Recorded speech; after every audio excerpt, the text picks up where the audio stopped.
Decorating Pages is a podcast dedicated to taking you behind the scenes of the designs of your favorite TV shows and films. Each episode, I'll be sharing design stories from some of Hollywood's most famous sets.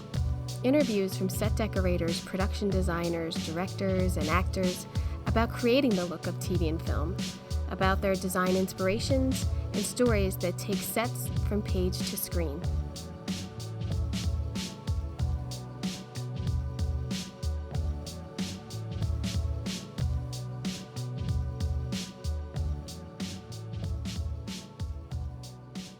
Hello, and welcome to Decorating Pages. I'm your host, Kim Wanup.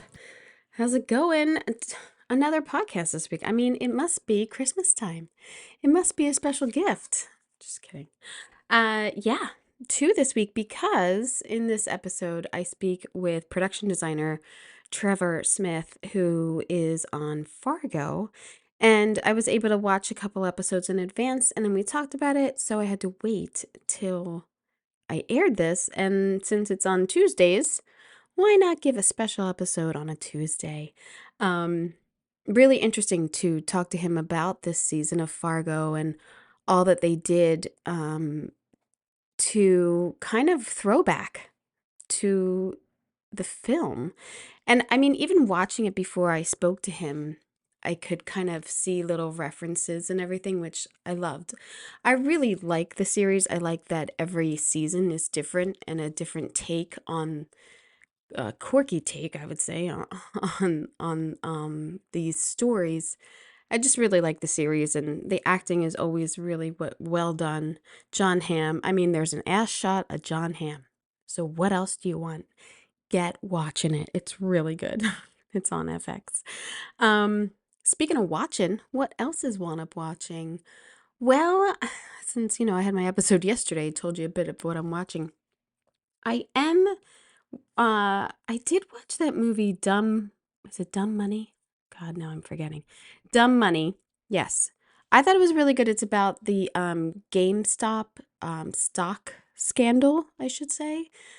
List of Stars, directed by Craig Gillespie, and production designed by Scott Kuzo, and then the LA unit was decorated by Ray Delish and set decorator Paige Mitchell. So really well done layering in like every bit of people. They have a lot of different people in the story, like a nurse in one city and college students and a guy who works in GameStop. So there are different economic levels that they had to decorate throughout the movie. I thought were done really well. And I'm watching The Crown. I think I'm like 3 episodes in. I just don't want Diana to die. Spoiler. I don't know. I'm trying to not get to that episode where she's gonna do it. But production I looked up, and the whole series has been production designed by Martin Child. So I think he's been on this for about 10 years almost, or 8 years, I think I saw. Just a phenomenal project. And then it's a huge list of decorators on there, which I'm sure different countries and different seasons, and every single episode is top notch and spectacular design wise. So I always watch it for that, but I watch it for I think the acting is always stellar, and there really aren't any bad links. There aren't any bad kinks in that chain of The Crown. So I'm watching that also. I'm also listening to that book, Hollywood, The Oral History by Janine Basinger and Sam Wasson. And I think it was something like 28 hours long. Well, I only have 6 hours left. So far, it's been really great. It's basically a bunch of AFI interviews that they put together to make up a story of the beginning of Hollywood, and they go through the very beginnings of silent films turned over to talkies. They go through almost every position in production. A little disappointing, a lot disappointed that production design only was about a 10-minute saga, and I'm listening to 28 hours of this. But here and there, they have other interviews with production designers. I'm at the point where they're at a new Hollywood, which is the 60s. I don't know if it goes much further than that, although I have 6 hours left, so maybe it comes to modern day. But there's and I should say a lot of the jobs that they're describing them in the 40s and 50s. So I feel like some of the descriptions definitely should be updated because it's not correct in our terms these days. But still, a fascinating read of the history of Hollywood. So I would definitely recommend that to anyone. What else? I mean, I'm really, editing and putting up the YouTube videos for, we had the For All Mankind, The Buyers yesterday, Ashley Rice, Katie Shirey, and Howard Warman. Take a look at that. And the production design film study, next week I am putting out 1980 with production designer, art director Raph Leiden. Whew, 1980. So Tess won up against The Elephant Man, Empire Strikes Back. It's kind of an incredible year. I mean, the gamut of a wide range, very wide range of design in that year, and Tess wins, and it's kind of surprising. Well, it's surprising to me after watching those those movies. So yeah, so check out those on YouTube or on the podcast, and maybe you'll learn a little something from behind the scenes of people who love movies and want to talk about movies. But today, this podcast is featuring production designer Trevor Smith of the show Fargo season 5. And we talk a lot about how there are some um, throwbacks to the film, but also he had to build a whole house and find the correct street, which he says he was influenced from the film Halloween. The house build was a kind of a reference of kind of a little Home Alone-ish. You can see from the episodes that aired already, they have a huge fire in the house. It's huge for the design and the logistics of all this and getting it done. And also, there's so many other interesting characters and a range of design from super modern to, down and dirty. So this season has really, design-wise, been fantastic. So I was so happy to get to talk to him. So I hope you enjoy.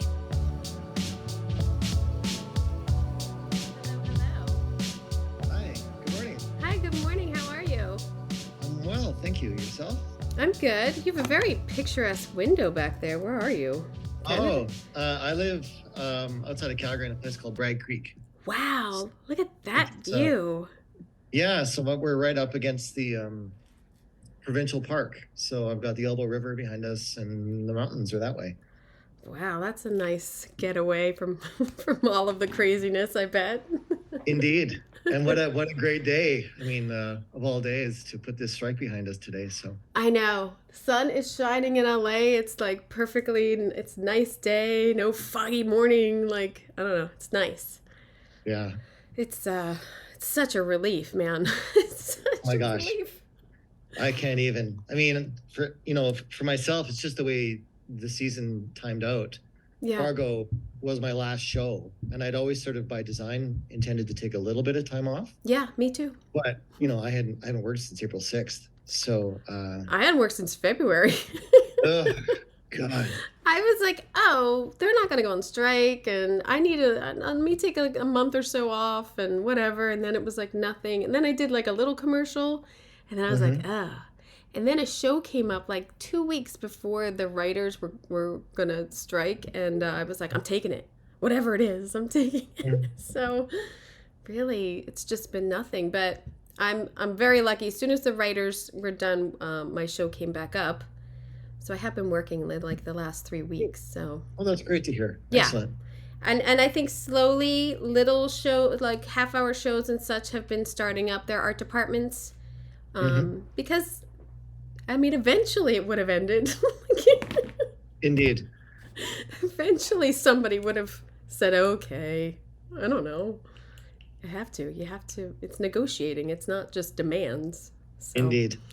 Yeah. I Bit of a contest. I must say I am jealous of anyone who has worked on any season of Fargo, because I think it's just such a terrific, like the story, the intertwining of the stories and how it's written and the character development in such a short time, and the sets, of course, and the costumes and such. But I think it's just such a well-rounded show that I'm just jealous. He Yeah. gets to do it. Well, I consider myself fortunate, to be able to sort of hitch my wagon to the show. And it goes without saying that Noah Hawley is, genius level kind of a storyteller. Yeah. And I can't think of, and as you know, we read so many scripts in our craft. I Yeah. can't think of scripts, whether it was season one that I worked on or five, that were so easy to digest, like literal page turners. Right. A lot of people say that, but there's nothing No. truer. Like Noah can make a two-hander for 5 pages be the most delicious thing you've read, Right. prose or fiction in films. So He was on Bones when I was there like 15 years ago. So I have met him, but I never talked to him. But when the first season came on, I was like, that guy's doing that. That's cool. And then watching it, being like, oh, look at that guy. He's got show running. He's directing every episode. He's writing every episode. Like season one, I think he wrote every episode or something. It's crazy. right, yeah, it's all a blur, but yeah, I think he did write the season. So you were the art director on season one, correct? That's right. I came a little bit late to the show. Mm. There was a shakeup, I think 2 episodes in. Mm-hmm. And I was sort of 2.0 on season one. And I think on paper I did the final 8 episodes. Oh, that's great. Yeah. I can't even say which is my favorite season. I mean, I only did 6 I of know. this, but I think Yeah, season one really sticks out to me. Yeah, I think one has a charm to it just because it's the first and there's kind of, again, echoes from the movie. Yeah. It has that going for it that I don't think you'll ever sort of, replicate. But I have a soft spot for each of them for different reasons. I know all the designers and worked with them actually that did, 2 through 4. And I get something different out of each of them. I mean, season 2, I cannot get over the costumes and hair. Yeah, and, the wigs and like all of that was fantastic. And it's playfulness, it's split screen, it's 70s vibe. Like it really has a lot of fun, season 2. Season 3, I liked it's almost somber cold. Yeah, I think I really love season 3. Yeah, and Ewan McGregor was an absolute hoot.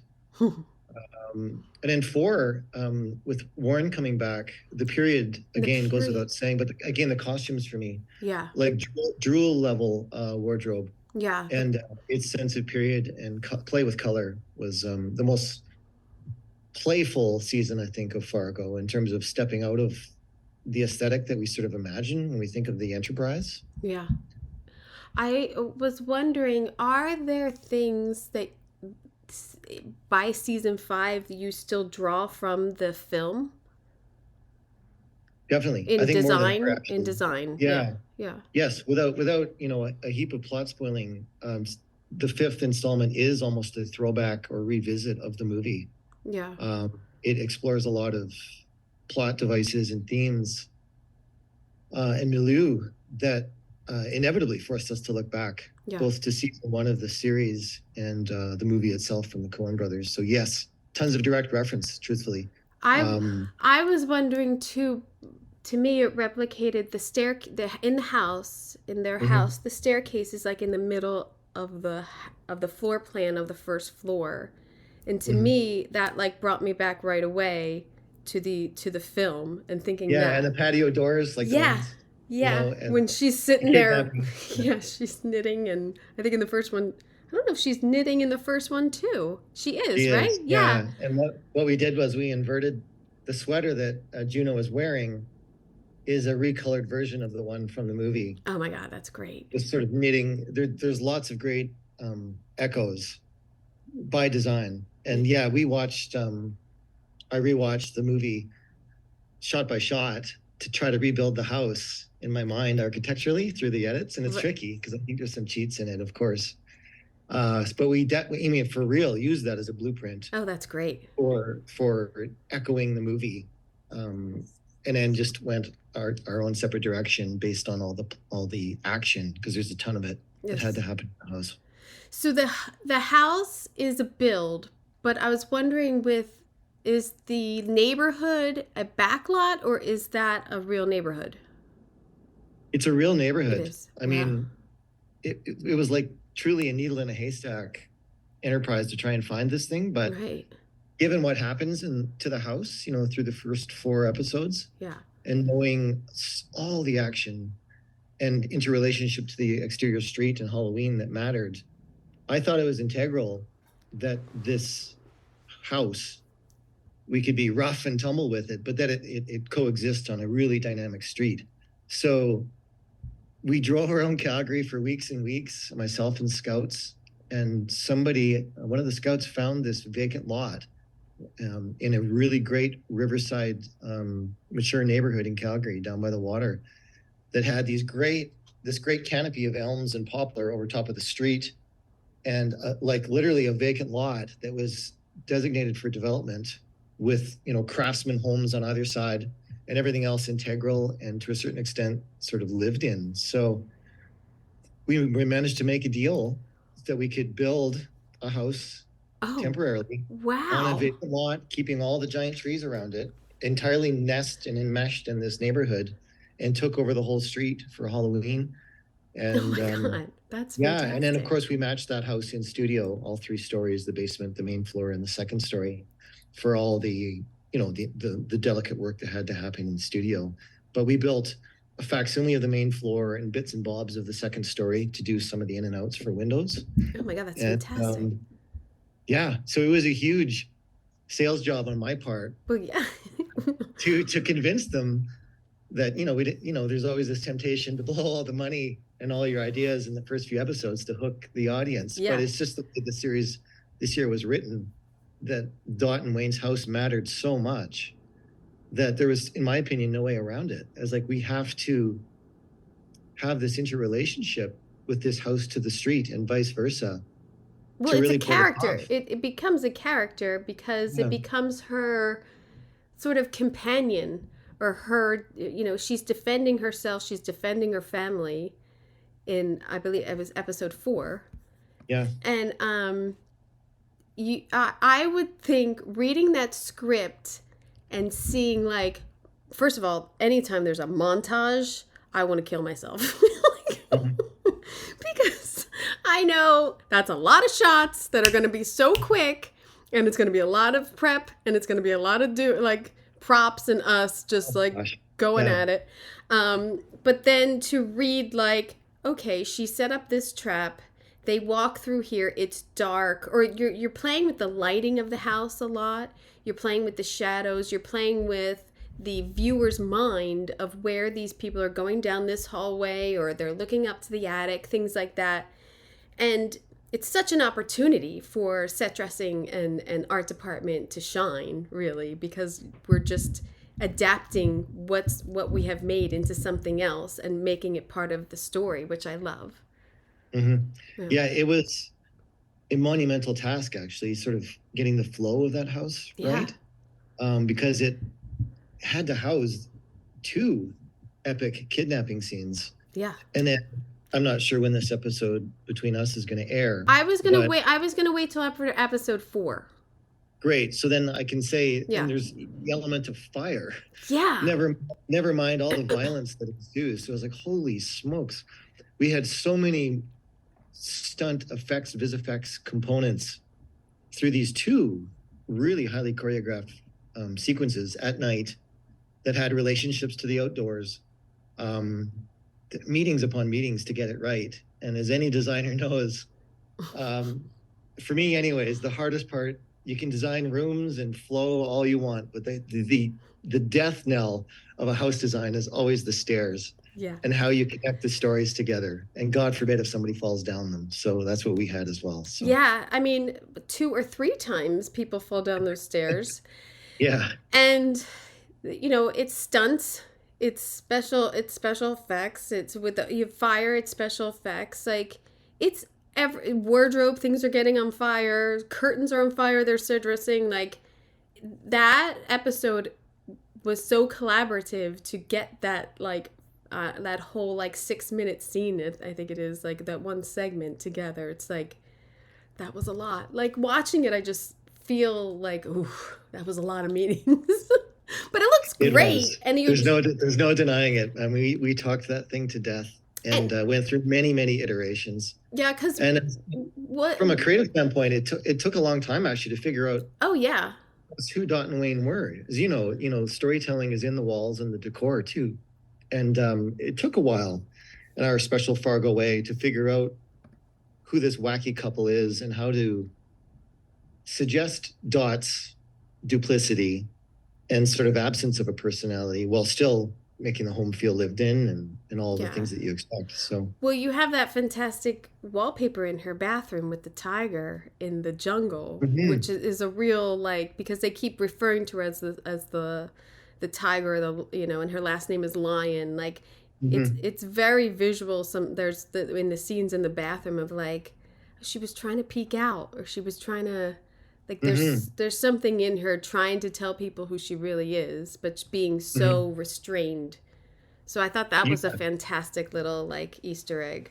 Yeah, thank you. We had a lot of fun with that. Is creating not just in the house specific to Dot's, let's call it tigress or lioness quality, but many of the other characters sort of dressing in these Easter eggs of Animal Kingdom sort of Mm, iconography and other wallpapers and trying to imagine this notion of hunt and hunted and prey and predator throughout the series, sometimes in the art, which is a little off kilter, um, and little Easter eggs and wallpapers. But yeah, that was a really fun one. And again, really early, the way that she reveals herself through the sliding panel door. yeah. We want the bathroom to be the last room possible and create this sense of suspense through the jungle. So I think it was Noah's initial idea to not be shy about how jungly this bedroom might be and literally do a mural across the whole wall where the Yeah. pocket door is at first glance sort of invisible and then the waterfall slides back and then Dot comes out. So Well,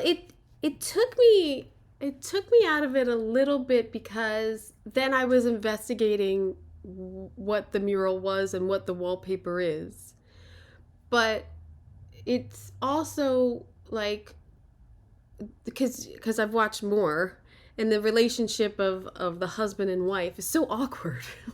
mhm. It's like, do they really even know each other? But I feel like she was trying to get it out the whole time, or like just wanting to be loved who she really is.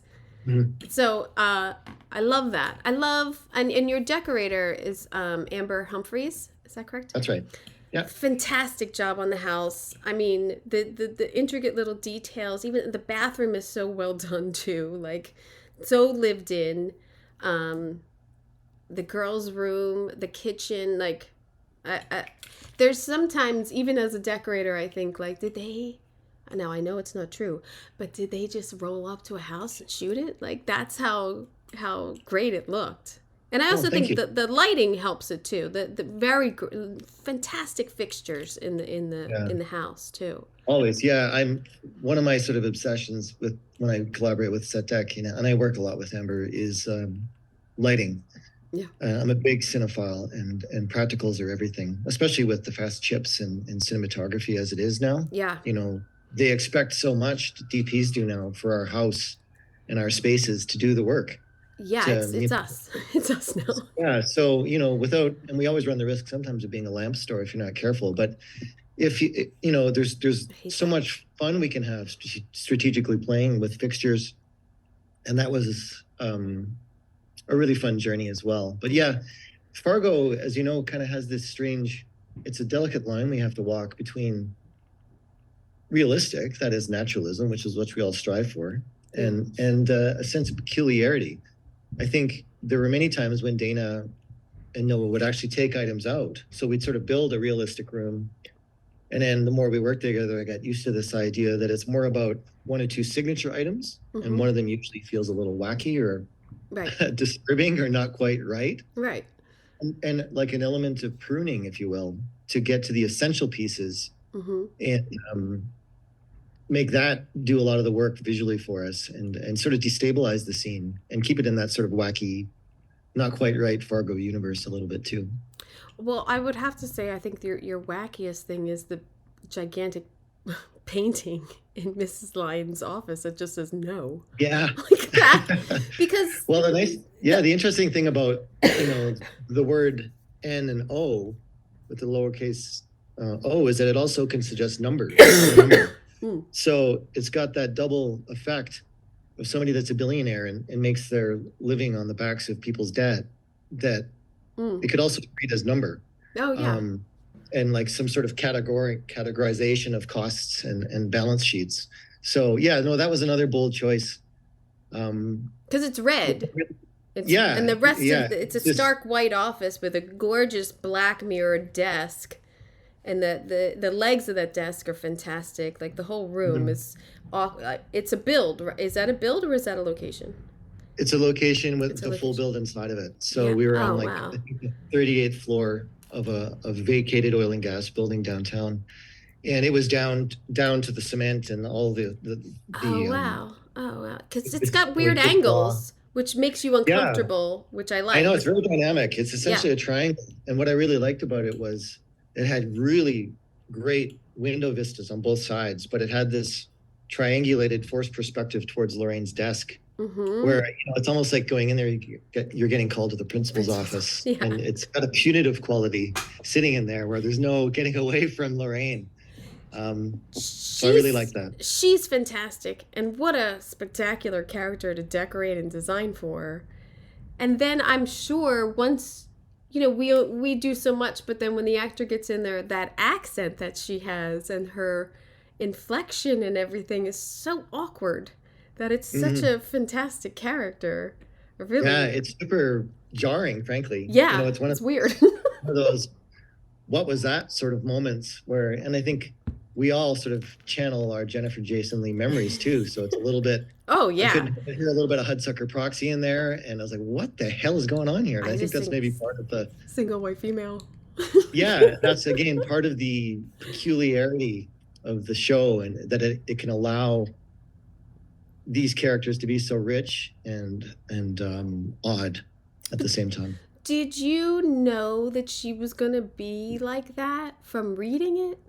No, No, I had no no, idea. I no, think right? day one, I had no idea what they'd sort of cooked up. And sometimes, as designers, especially for that first block, we're so busy just getting our own sets ready that Yeah. you often lose the plot when it comes to, final looks for characters and some of the stuff they cook up once the actors land, and fittings with props and watches and jewelry and all those things. So sometimes I don't mind that actually, because when an actress rolls onto set, I'm like, oh, Oh, there you are. that's not entirely what I had in mind, but this is really fun. I get really Uh, bummed out about that. I get really like, oh, I had Jennifer Jason's, headshot from, a red carpet look I've been looking at for months, and you're thinking about this character and you read it and everything.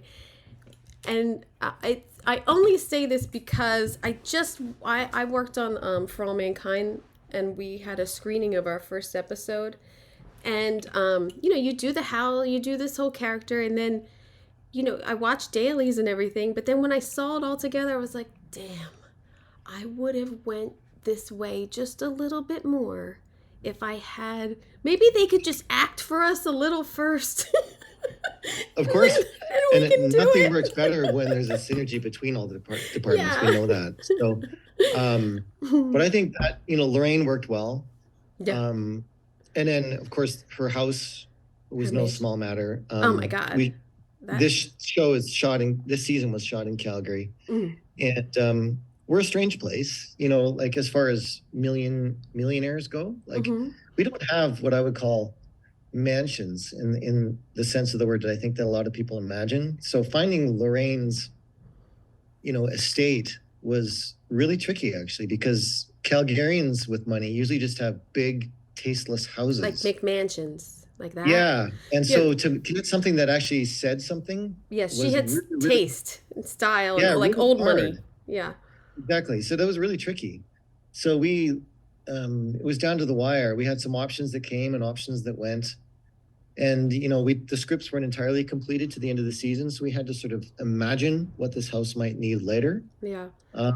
So we could only sort of focus on what was on the page. And there was the big a Christmas tree, the guns and the opening postcard photography, and that sort of showcase scene and the dining scene. So I had to just sort of trust my instincts to find a house that felt like egregious money, but not a lot of thought went into it. Like when you've got money, you hire decorators. Yeah. They put things on the walls. You can't deal with it, and that's certainly Lorraine. I think she's too busy sort of crushing souls in meetings to actually worry about decorating her home. And her husband's, a functioning alcoholic, and when he's the rest of it's the work of servants. So I guess there's like he travels with his own alcoholism, I should say. I mean, I don't want to give anything away, but like it's so weird. So weird. Yeah, exactly. Weird is the case. And there's a bit weird. of a Sunset Boulevard moment when she comes down the stairs. That's undeniable. Yeah. Presents herself. So it's sometimes you have to wait to find a location, and all it takes sometimes is a bit of a clue to inform the rest of the builds once you sort of get your hooks into a character. And as you know, it can take a lot longer than you want sometimes to figure out who a person is from a set standpoint. So when we found that house, we had a lot of restrictions about what we could do. We had all these ideas around color for Lorraine, but we had to really pivot because they wouldn't let you do it. We couldn't affect the change we wanted in the location for all sorts of reasons: scope, budget, time. Yeah. So I had to sort of rethink Lorraine and then reflect that in Redemption Services really quickly, so that her universe at a glance felt recognizable. So whenever we were with her, it was always austere and a bit white and a bit sucked of its blood, if you will. So the house, the mansion, had lots of marble and sort of an off-white creamy wall for the most part, and a bit of a lifelessness, if you will. Cold. So I was like, okay, well, this is our baseline. And so then I transposed that into Redemption Services, and we went with this all-white marble austere office that is almost, like I said, sort of sucked of personality, sucked free of it. And to the extent that we didn't even really decorate the shelves very much. Like I almost imagine that when you're a billionaire, you don't even who cares? You don't even need books. You don't even decorate. Like it's a laptop and a shiny black desk. Yeah. And I guess occasionally you have to have a meeting on a couch with somebody, but it was about nothingness as much as the content in the room. I'm totally on that page. The show I'm on now, he's like a Elon Musk billionaire, and it's harder. It's like, well, he wouldn't. What are we decorating with? He doesn't need that. He doesn't even need a working kitchen, really. He brings food. Like, it's a weird dynamic when you get to a level and want realism in there. People don't have that. And technology anymore, people don't really have a lot of shit anymore. Like, it's true. No, a desk in the office sense of the word is pretty sparse these days. Yeah. If you might have an iPhone charger, and an iPad, your iPad holder. Now I'm into iPad holders and charger holders and shit just to get some gack on the desk because there's. I know. And it's hard as decorators and designers. Our instincts are nervousness that we don't have enough. So we always worry that is it too thin? Have we made it realistic enough? And it's very, very hard, as you know, to embrace and trust a minimalist aesthetic. Yeah. It's really hard because you just want to fill that wall. You just want to put something on the shelf. You just want to texturize. Yeah. And get just get character elements in there too. Like and backstory. Yeah, you want to put she had a mug from her dad, or she had things like that. A trophy that suggests a previous life, or a fishing rod that alludes to dad or something, Someone literally just asked me yesterday who was rewatching Veep, like, her desk, there was nothing on her desk. And I go, well, there's really not a lot on the oval, on, the Resolute anyway. But it's a note of she really didn't do anything. That's why, you're trying to convey that. And sometimes it doesn't read and sometimes it does. It's always like when they want like, oh, he's fixing up his house, so let's get some paint cans and some ladders. And I'm like, it never works. It just looks like we left shit in the set. Like, please don't make me do that. Unless you say it in dialogue. Please don't do that to me. You have to go so far with those sorts of bags, especially we all roll our eyes with the holiday episodes in television where it's Christmas or Halloween or Easter. And there's not a designer or decorator alive that doesn't heavily roll their eyes when they see Yes. that on the page, because you know how far you have to go to have it visually read for an audience. Yeah. So there's this form of exaggeration, hyperbole. We're like, oh my God, I can't do a normal Halloween. I got to do like Halloween times 20 Yes. to even make it show up in Yes. the 3 seconds of establishing you get.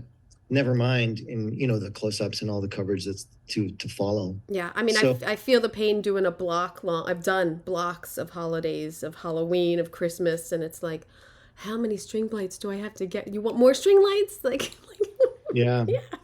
So, but Yeah. I mean, I hope Halloween worked Oh, it in did. Oh, this yeah. show.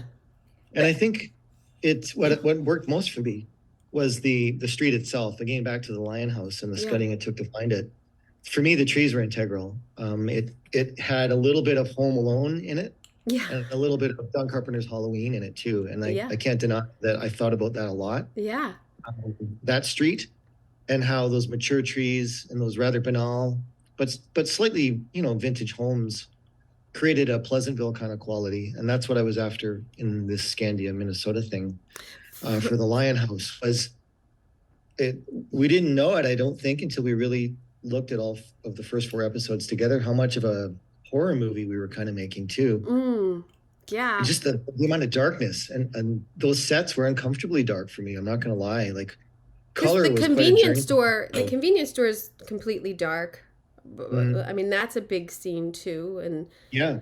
when they're a out, lot of darkness yeah. in those first 4 episodes. Not night, of course, but some really noiry spaces where things fall off into shadow, and the walls eat a lot of light. Did you have one DP or two? I forgot to look. Alternating. You were So alternating.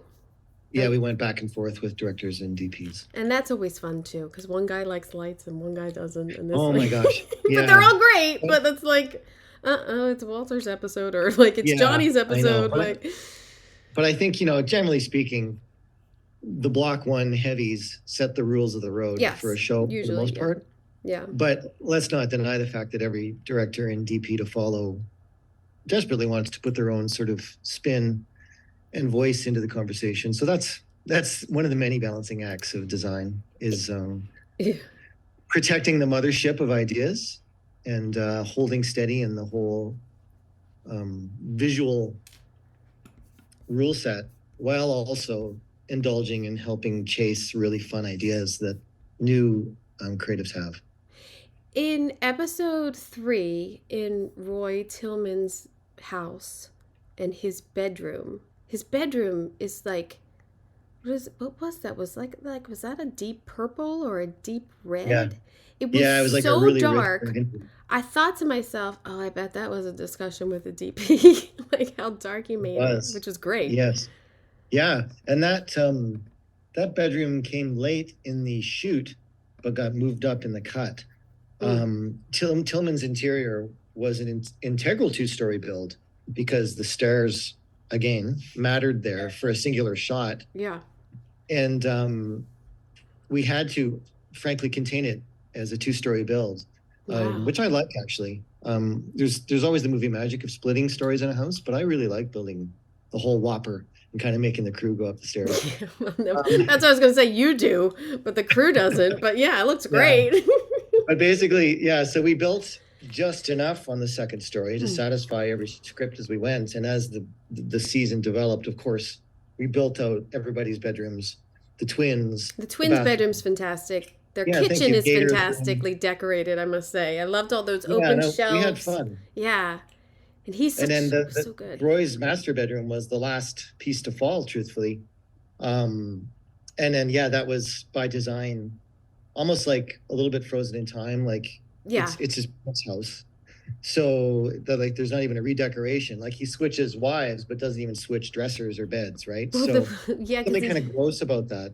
Yeah, I mean, there's a montage of the wall of pictures, and he still has pictures of his ex-wives up there. It's that's right. Completely bizarre. It's strange. It's like a doll collection or something, and that just speaks to Roy Tillman, that he's able to hold this idea that each of these wives were parts of his journey and his journey only, and he has no issues with it because it's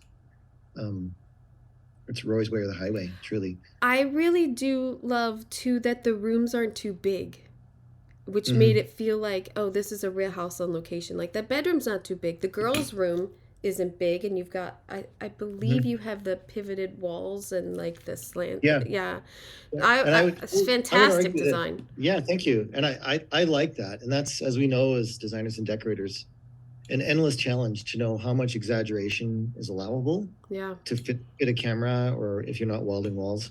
And that was one of the, for what it's worth, good constraints of this particular situation, because it is a two-story house.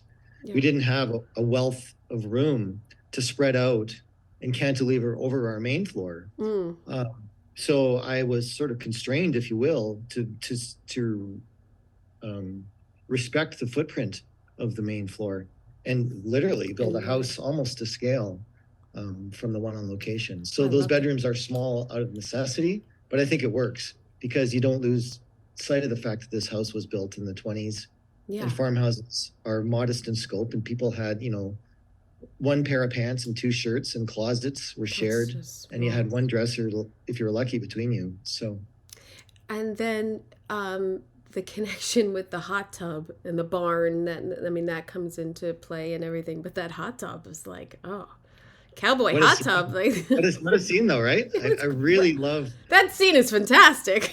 I know. He's such a And prick. It's so great. He's so great in it. yeah, I mean, that scene for me, not only, of course, is a wonderful beat for John Hamm to really, But deliciously have fun with his character, but also I think absorb and almost have some swagger around his property too. So it's yeah, a showcase of the location that we chose, it's and beautiful. it's got breadth. It's got that sort of flatness, that North Dakotan kind of coulee. We've got some cattle in the background. The Yeah. barn is a character unto itself. That thing was going to like fall over any day. Oh my god. Um, like we didn't dare touch it. Like it was literally off limits. And whenever you walked on the east side of it, you kind of hurried because you never knew. It was like, fuck, this could be the day this This thing is blows it. over. And if I hear the creaking of a barn coming over, can I get out of its Can... shadow in time?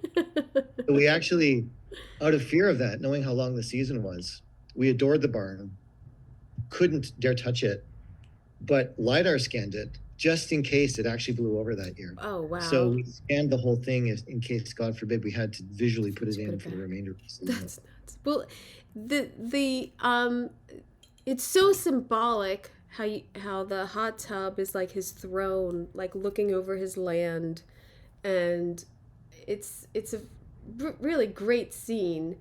And I also noticed there was no hand railings, which I think was for that so that they could see his full entirety when he gets out of the hot tub. But also, it's just like I built this. This is for me. I don't need handrails. It's such a decision of a character that I appreciated too in the design. It's Yeah, no, there was a minimal, but showiness I to it. appreciated it.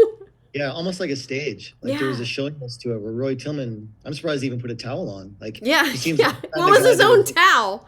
It's yeah, just truly, it's his own campaign towel. yeah, But I can imagine there are other days when he just puts his clothes on and walks back to the house in his birthday suit. yeah. So I'm sure. I think there was again an opportunity to suggest the scale of his ego. That the FBI have arrived. Fine, he's smoking a cigar. He's not going to change one bit for Yeah. these people, and sort of gloriously put it all out there, literally and figuratively, that they're on his property. He considers that a violation from the get-go, Yeah. and is simply not going to listen. I mean, their rules don't apply. Also in episode 3, you go to Wales. I'm Welsh, so I was like, "Ooh, look at this." So you go to Wales in 1522 Mm-hmm. for the. I think he's really topping the odd characters in the Fargo universe. He's getting Yeah, up. That guy's old mayor, old. I don't remember. Ola Ola Munch. Olem Munch. Whoa, what a nut job! What a Yeah, fantastic character, but yeah, timeless, right? I mean, this sort of demon that walks the earth. I really didn't know where it was going when it was started this back. I'm like, oh, okay, so this is his family, and then I'm like, wait, what are they doing? What is he eating? I don't even know. Yeah, I don't even know what he was eating. I think it was just food yeah. that they pretended It was was his food. soul, or Yeah, it Yeah. was like this process of sin eating, which was really a thing where this affluent family, Welsh family, sort of paid this poor peasant to eat this meal off this corpse, and through so sort of devour and take the sins and sort of clean this body for its next part of the journey. Mm. And so this character, right off the hop, you have this debt was a big theme this season. This dichotomy between those that have and those that have not, and this person that literally could use a couple of coins to survive does this horrible thing that ultimately turns out to be a curse. So it's a sin eating scene. Sometimes they have coins on their eyes, and Right. So we built this, Welsh house, which was new for me, and really really fun on set, and then built a version of it with some set extension requirements out on a property that had some beautiful rolling hills that we thought Oh, it's felt the hills like and Wales. the landscaping was perfect. I was Huh. like, oh, they're in Canada, so maybe they found something. No, are you kidding? There's not a thing around me that's more than 120 years old. So I'm really this is dumb. not the place for those kinds of I'm homes. I'm Like, really dumb. No. no, Well, no, it's funny, and we all laughed about it. yeah. Like, of course, producers can't help themselves. They want you to scout first, and I was Yeah. like, we are not scouting for this. I'm telling you, it's a build. It's a line item. That's Here's what it's fantastic. going to cost. Yeah. I'm not getting in that van for another day and looking for this. No, No. truly, we're not going to look at some brick building downtown Calgary and rationalize that as this house. And then he moves into this old lady's house, which is perfectly decorated again, of like an elderly person living by themselves and just going out for beer and coming in and getting I love that drunk, house. watching, Yeah. daytime TV. Fantastic. Hmm. What I couldn't figure out is does he know that woman or no? He doesn't know that. No. No, it was He was entirely just calling her random, and I think mama for no reason. yeah, and I Mama, think mama. that's what makes it so terrifying. Like Yeah. whether he cased the place first or just chose that house because it was on the corner and it looked convenient and made Yeah. himself at home, Yeah, taking a and bath. really really eerie, and another almost horror type house for this season, Irma's place. And yeah, we the main floor was on location and all the exterior work, and then we reproduced the second story again for a whole wealth of shot making needs in studio. So Oh God. Um, what is it? The gate. Oh, so Gator, the son, Tillman's son, his bedroom has got to be like a perfect rendition of a douchebag. like, like the 20, douchiest, we had so 20 much fun. something douchebag. Even the music that's playing. I know, I had so much fun doing that bedroom, and it was a late addition. And I think Noah, as seasons go, these things happen. Sometimes it's this huge curve of stories and secondary stories, and you sort of get a feel for a character that might be missing something. So I have this feeling that in the edits later in the season, they needed to humanize Gator a bit more. Mm, So his bedroom was an add-on. Again, we built it on the second story of the Tillman house in studio. But man, I had so much fun doing that. Like that sort of douchey, heavy metal, yeah. ninja, knife throwing, taxidermied, hot chick posters on the wall Yeah. kind of a thing. Like suspended adolescence. So Joe Keery is almost forever 16, Yeah. and just failure to launch, right? So that room is really that. And I know Joe really liked it, and Noah really loved it when we first shot there, and I think they even ad-libbed a couple of scenes that made the cut, because why not? Oh You had yeah. an extra half hour of time on set and Gator there and this great room to just fart around in, so we had a lot of fun with it. And again, it's dark. It's Yeah. kind of it's dark in there, and it's really just the sunlight coming in, I believe. Because Yep, you are correct. I paused it to look around because I was like, oh, look at this guy. Look at this Yeah, I think there's poster. a blue light too, I think, on the wall over the bed. Oh And yeah. I think maybe an aquarium. We thought, of course, this guy's got It's a got a reptile. So reptile. I Yeah. think He's I killed mean, animals. yeah, but He's who doesn't have like a snake, if you're that guy? So he's probably got like some, small constrictor in the corner of his bedroom too. he's fantastic. John Hamm's fantastic. Their dynamic together as father and son, I think, is fantastic. I mean, Yeah.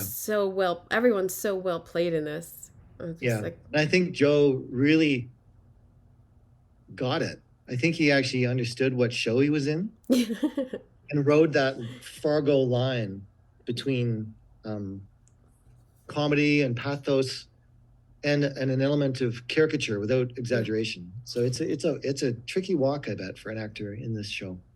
A lot of you have now I'm trying to think if this is number 5 or not, the hospital, or if that's 4. I think it's Which 5. one? There's a few. When she, well, yeah, I guess it is later when That's later, she's, 5 and 6, I yeah. think. The diner in episode 2, Mhm. the paintings and like the wallpaper, is it wallpaper or are they paintings? We hand What is that painted called? those Wow. vignettes on the Oh, walls. that's Yeah, it was fantastic. really important. Yeah, thank you. It was really important to me. Yeah, I think it might have been day one of photography. I forget now. Oh, But wow. obviously, you want to start on a high note Yeah. with a new crew and a showrunner, and I love this stuff. Like this is my wheelhouse. Like Western cowboy kitsch, that sort of Wyoming, Texas, It's Dakotan perfect. vibe. Yeah, so we found this place I've always wanted to shoot at. Totally redid the interior, and I just love that scene. It's so classically Western, and yeah, we hand painted everything on the walls. I thought it was really important that you often see in my research, like in a lot of these sort of, let's call them cowboy diners, Yeah. is all often some wacky mural, like some small town quote unquote artist painted the shittiest stagecoach thing on the wall, and it's never of quality. Just like in a small town, like Right. the thing on the side of the garage is generally Yeah. terrible, but Yeah. it's a thing of pride for the community, and so I wanted a bit of that, like these sort of slightly disproportionate, poorly perspected cowboy imaginings, buffalo hunts on the wall, lassoing. And again, I think it's a really quick way to have fun with Roy Tillman's county Yeah. Oh yeah, it and definitely who he is. Yeah, immerses you quickly into like this is his world. We're not over at the car dealership or like their house or like we're in a different part of the state where this guy rules and yeah, this is their vernacular of like hierarchy over here, guns and cowboys and the yeah. And sheriff. branding irons on the walls and Yeah. taxidermy and Yeah. No, it was schoolhouse lights and all that stuff. I love a good diner. A good diner scene is We all do. always great. I mean, I love diners. We all love diners, motels. Yeah. There are certain little standalone sets that I think, as designers and decorators, we just never get tired of. And No. those are ones for me. I could do motel rooms and diners for There's the such rest of my career. opportunity to throw in character in these spaces and with little pieces just like like the mural or True. Yeah, you the can say so bedspread. much. Yeah. Yeah, and it is kind of, I don't know. It's just like a cinematic trope. Yeah. Some of these places, it's where you meet to do certain kinds of things, and I think we love diners. Think of all those great scenes, Yeah. like Pulp Fiction or like Five Diner. Easy Pizzas, like just amazing scenes. Yeah. Did you have a lot of prep for the show? I think it was healthy by Yeah. show standards. Yeah. They involved me early, which I give them a lot of credit for the scouting, like Mhm. really working hard to define Minnesota and define North Dakota and create a topographic plan for the Yeah. season. Oh, that's Because great. there's costs associated with this, of course. You have to travel out of the zone to get some of these looks. Yeah. So we had to really build the universe early to know the kind of sandbox that we'd be playing in. And so yeah, it's all a blur to me how many weeks I actually had, but It was good. it was healthy. I Yeah. think it was a reasonable amount of prep, and we got to scout in the summer, which is always nice around here. You Oh, can do it in a t-shirt, and that's an Alberta joke because usually we're standing here in January, 3 feet of snow, trying to sell somebody on how pretty the meadow is going to be in June. Um, Did you block shoot? Was it like because I know that I was trying to look at the directors because usually I can tell by that like oh they directed 3 and 4 they cross-boarded those two and yeah, we shot in blocks, you shot in so blocks. 5 blocks.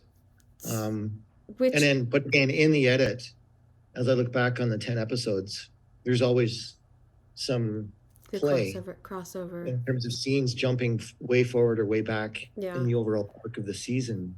And that's always the case. Well, sometimes I think, well, thank God, because we wouldn't have had that ready in time. Sometimes you're like, oh, for thank sure. God. It can create dynamism. Yeah, it can create dynamism where you didn't expect it. Like, yeah. certain things come forward and inject a different kind of look that wasn't necessarily on the page.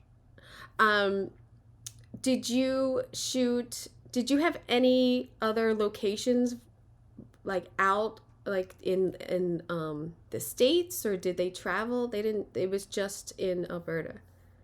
Yeah, just in Alberta. If I'm not mistaken, I think at the risk of plot spoiling, there's well then don't. Yeah, there's something later in the season that I think later. Establisher was gathered in America. Mm-hmm. But other than that, the entire show was built in Alberta. That's fantastic. Mm-hmm. Did you, when you left after season 1, did you think, damn, I hope I get to go back? Like, were you always like, oh, Fargo? Yes. Yeah. Emphatically. It was a big part of, let's say, sort of my interview process with Noah and Warren and Steve and Caitlin and all the people that were early in, Kim, Todd, that I felt like there was sort of unfinished business for myself. Mm. I art directed this thing that I don't think anybody expected to necessarily go past their first season. And then it was sort of ships passing in the night for season 2 with Warren Young. Mm-hmm. And then you're out of step. You can be out of step for a show for a decade. Yeah, you get out. Full credit to Warren and Elizabeth. They both did amazing things with the series. But I always hoped that I would have a chance to sort of close the loop with this particular show. Yeah. And once I won the position and saw those first couple of scripts, I just couldn't believe my eyes. Yeah. That we were almost coming back to the Coen Brothers movie and swinging full circle back to that first season. So there's all sorts of, for me personally, really rewarding closings of circles that really was personally satisfying. Oh, that's great.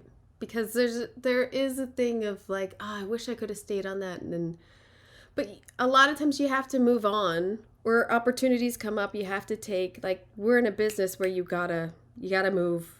You gotta move around, or sorry, I have to leave for this, or but coming back, I would think would be so special.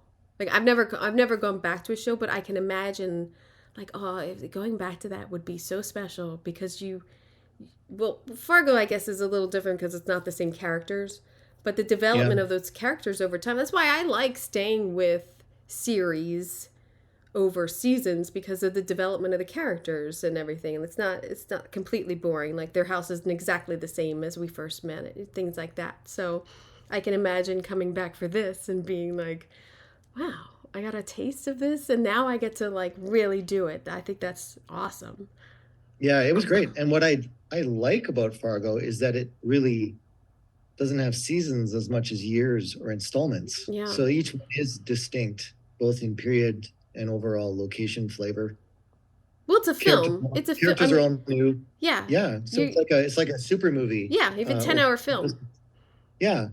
And so, especially the more they do this, I think Noah and Dana Gonzalez, producer and DP, are flexing their muscles more and more within the confines of what we used to think Fargo was. Yeah. So every season is more and more distinct. If you look at the 4th installment, it's a sizable departure from Fargo as we knew it. Yeah. And I think this one, yes, it comes back to a more familiar world, but I think their restlessness visually around continuing to not be constrained by maybe old rules that Roger Deakins or the Coens set up in 1996 are constraining any of us from moving forward in telling this story as it needs to be told now.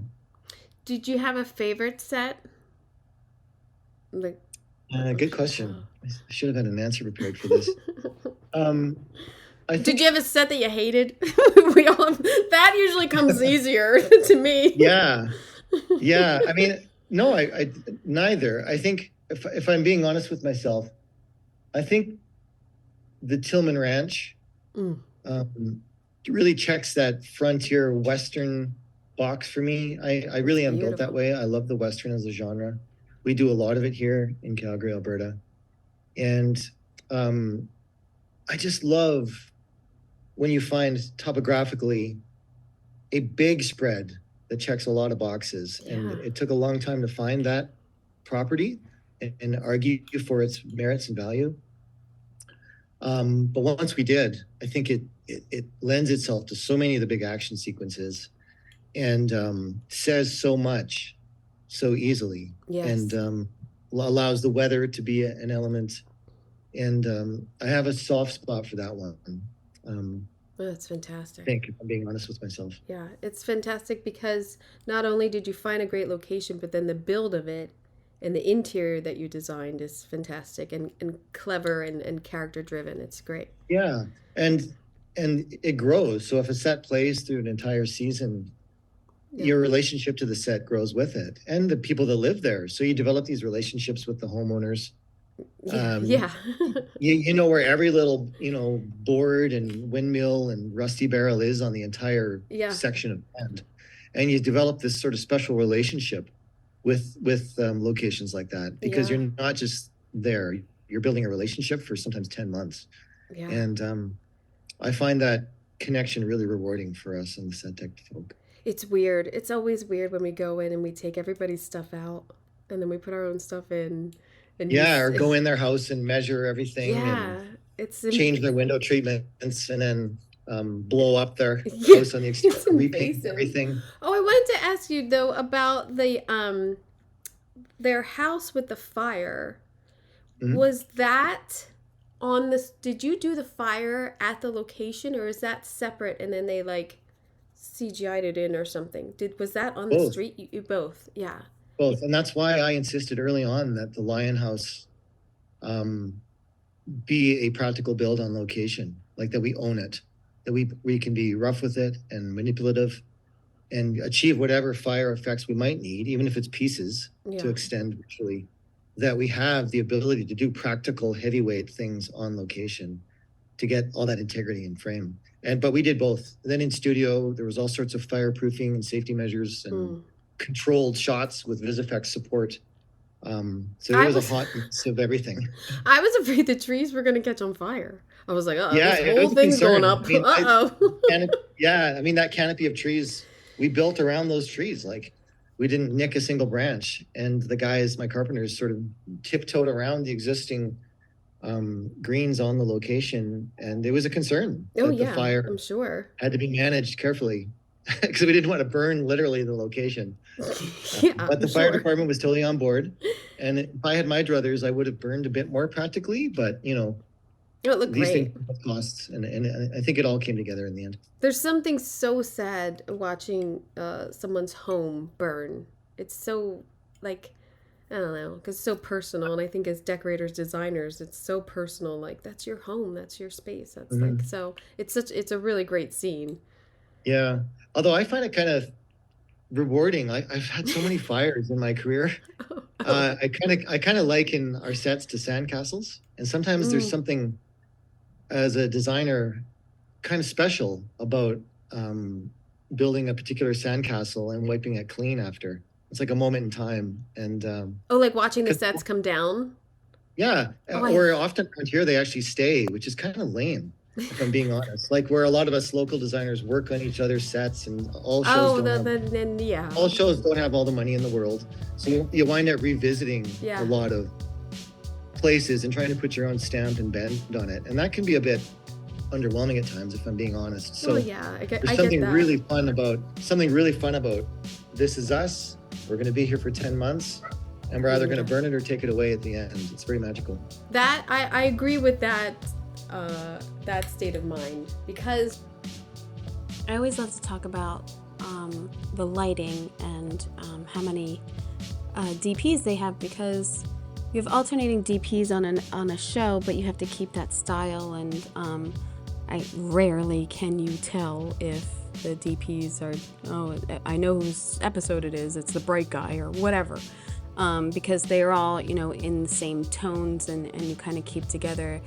But there are some interesting choices usually from DPs. So I always like to ask designers and decorators their connection and their interaction with the DPs. Obviously, the designers have a in-depth conversations of how the tone of all of this is going to be. But there were a lot of dark scenes that, when you're designing or decorating and you, I will be completely honest, a lot of times I decorate and I never see the lights on till right before it shoots or something, and it's so aggravating. But when you have to decorate and design and it's going to be dark, then it's really important to see the set lit, how it's going to be, so you can fill in gaps that might be there, that normally with the lights on would be fine. So it's such a reverse cycle, but I really enjoyed talking to him about that, and learning everything about this season of Fargo. Again, I think it's fantastic. Loving it. Loving all of the characters, and can't wait to see what happens. So, next week, I have production designer Arthur Max and set decorator Ellie Graff of Napoleon. It was an awesome experience to speak with them. So, I hope you will check that out. And I hope you're checking out all these Oscar films too. Napoleon, Wonka, Flower Moon, I think Oppenheimer. I really think it's between Barbie and Napoleon. I think those are my front runners. Especially because in doing this production design film study and looking back and seeing a lot of period films win, and you get it, it's a lot of work. But when you look at design-wise of what was the influence or what, type of things last, I think Barbie's got a real shot. So far, I think those are my front runners. We'll see. But I hope you got an earful. I'm Kim on Up for Decorating Pages.